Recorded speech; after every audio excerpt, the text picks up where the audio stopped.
Seringkali dalam kegiatan praktikum, setiap praktikan dibagi menjadi beberapa kelompok, sehingga mereka tidak memiliki kesempatan yang sama untuk melihat dan berinteraksi langsung dengan alat tersebut.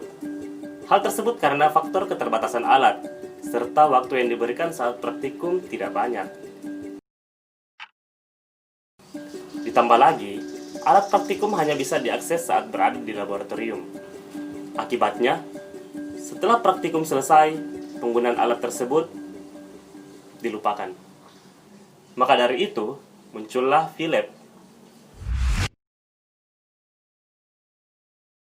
VLab adalah Virtual Laboratorium. VLab melakukan proses pembelajaran dengan menggunakan simulasi komputer. Saat ini sudah banyak aplikasi-aplikasi VLab yang dikembangkan.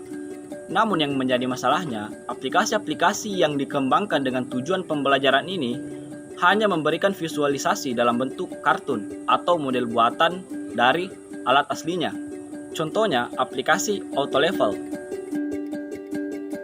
Aplikasi ini memberikan konsep dengan model 3D.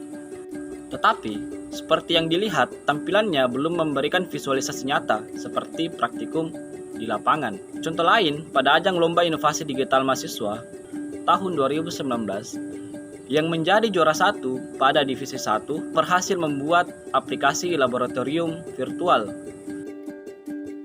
Pada awal aplikasi, sangat menggambarkan visualisasi nyata dari laboratorium. Tetapi saat memasuki kegiatan praktikum, langkah-langkah yang dilakukan kembali menggunakan gambar kartun untuk visualisasinya. Konsep visualisasi pada Virtual Laboratory Simulation yang kami buat memberikan gambaran nyata pada hampir keseluruhan aplikasi. Kalau kita melihat game-game digital saat ini, sudah banyak sekali yang memiliki grafis tinggi yang hampir menyamai visualisasi nyata. Contohnya seperti GTA 5, The Sims, Need for Speed, dan masih banyak lagi. Banyak juga game simulator yang memiliki grafis yang tidak kalah heboh.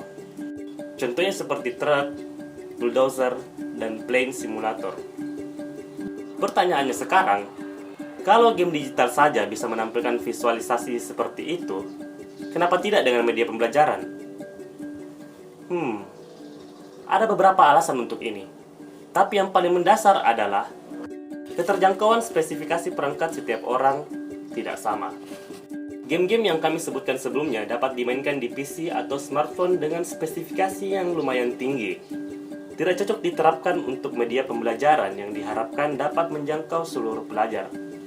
Untuk itu, Virtual Laboratory Simulation yang kami sebut VIRALS dirancang khusus agar memiliki visualisasi dari objek nyata, namun tetap memperhatikan keterjangkauan aplikasi bagi para pelajar. Pertanyaannya, bagaimana caranya? Bahan untuk tiap objek pada aplikasi VIRALS diambil dari foto atau video langsung dari alat aslinya. Namun pada kegiatan ini, kami menggunakan data sekunder berupa foto dokumentasi program studi teknik pertambangan. Data foto ini kemudian kami kompres untuk mendapatkan kualitas optimal dengan ukuran sekecil-kecilnya.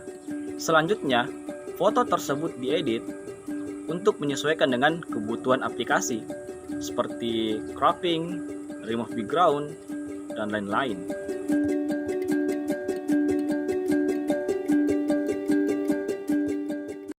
Setelah semua data siap, langkah selanjutnya adalah pemrograman aplikasi. Kami memilih engine Unity yang sudah terkenal dalam pembuatan game digital dan augmented reality-nya. Selain itu, engine ini bersifat open source untuk kebutuhan non-komersial. Dengan bantuan bahasa C#, kami memprogram gambar-gambar ini sedemikian rupa sesuai fungsinya dengan mengambil sedikit konsep pada game dengan genre point and click.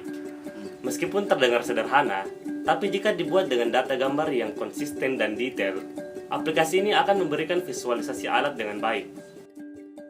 Pandemi COVID-19 memaksa semua sektor untuk beradaptasi, tidak terkecuali pada kegiatan PKM 2020 kali ini. Untuk itu, kami berinisiatif untuk tetap membuat aplikasi VIRALS Lite, versi kecil dan sederhana dari aplikasi VIRALS. Dengan memanfaatkan data foto laboratorium Departemen Teknik Pertambangan Universitas Hasanuddin yang kami rasa cukup lengkap, walaupun tidak semua alat dapat dimasukkan. Alat yang dimasukkan dalam Firelight yaitu Waterpass dan Jaw Crusher. Pada simulasi alat Waterpass dapat dilakukan mulai dari kalibrasi alat sampai pada pembacaan rambu ukur.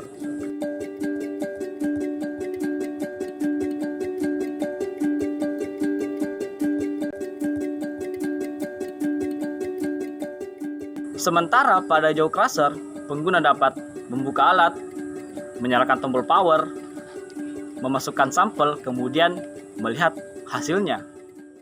Aplikasi ini memiliki potensi besar untuk direalisasikan, karena beberapa model program dasar sudah ada pada aplikasi Firelight.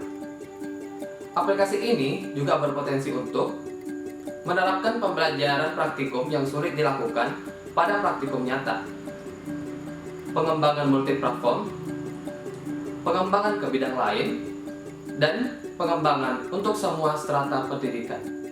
Dengan diciptakan aplikasi pembelajaran seperti ini, dapat membantu sistem pendidikan yang ada di Indonesia sejalan dengan perkembangan teknologi, sehingga pendidikan dan pembelajaran dapat dirasakan oleh setiap pelajar. Kami dari tim PKM Karsa Cipta Universitas Hasanuddin.